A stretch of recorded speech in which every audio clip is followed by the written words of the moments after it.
The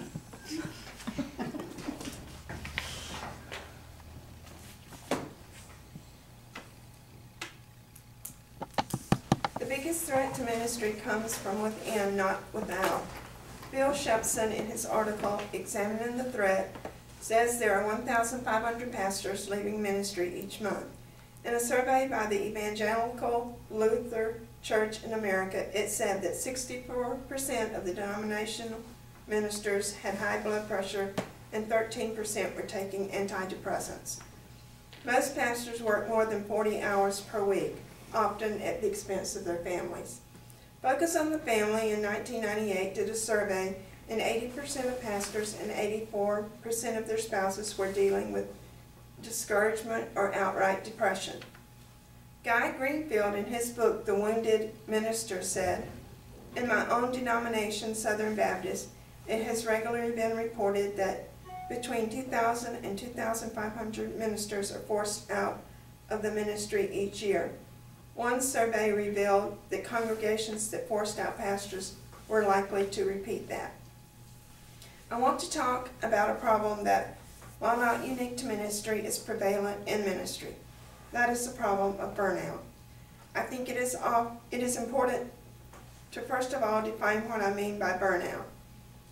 It is the extended and intensive levels of stress, a state of physical exhaustion, mental exhaustion, spiritual exhaustion, and the state of emotional exhaustion.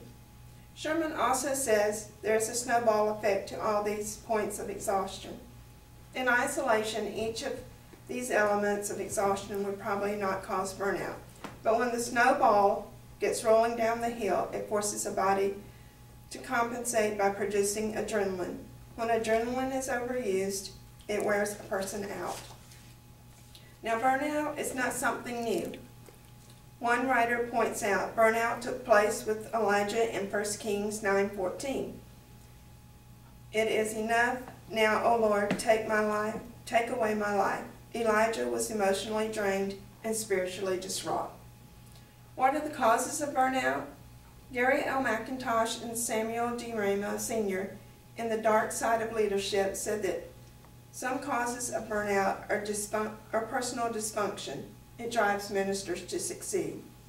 Another one is codependence, addictive behavior, obsessive-compulsive disorder, narcissistic personality disorder. George Berner says pastors comprise of one group of helping professionals who are especially prone to burnout. In an article by Diane Chandler, she says the issues that face pastors include inordinate time demands, unrealistic expectations, isolation, loneliness, and these can all contribute to burnout. Bill Shepson says, when ministers in a helping profession identify so strongly with your work that you lack a reasonable balance between your work life and your personal life and try to be everything to everyone, are at a high risk candidate for burnout. He goes on to say some of the issues that ministers need to look for are becoming critical or cynical at work, dragging yourself to the office and having difficulty getting work started. You have become irritable or impatient with those around you. You lack energy. You don't feel satisfied by your achievements. You feel disillusioned about your career. You medicate your feelings with food, drug, or alcohol.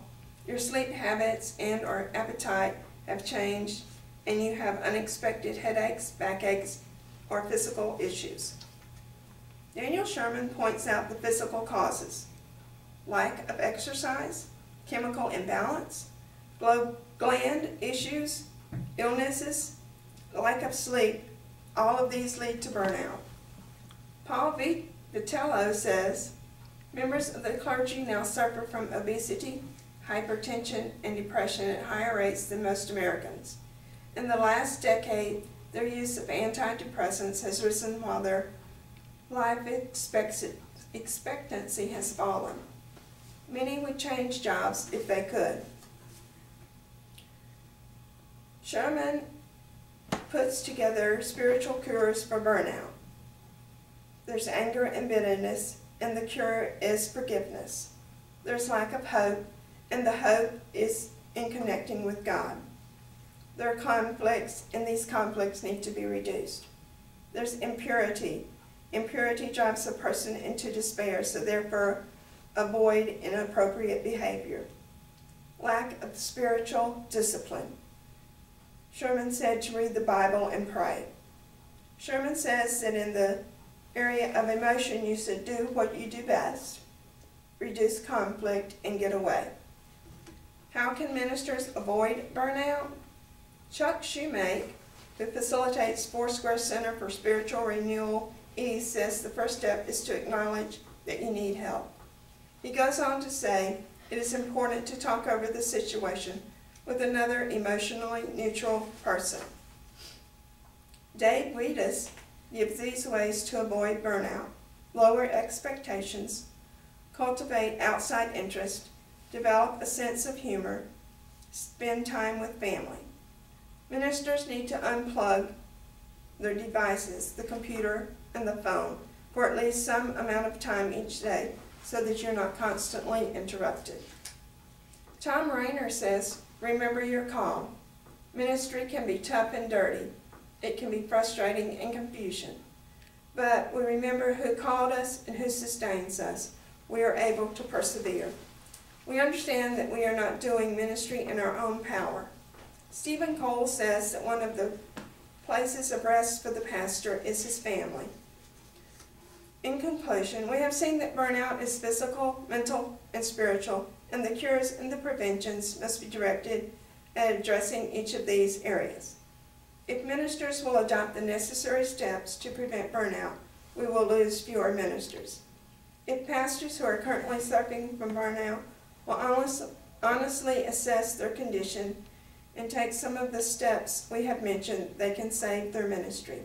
If pastors do nothing, we will continue to see churches lose good leaders and families' careers devastated from this insidious problem.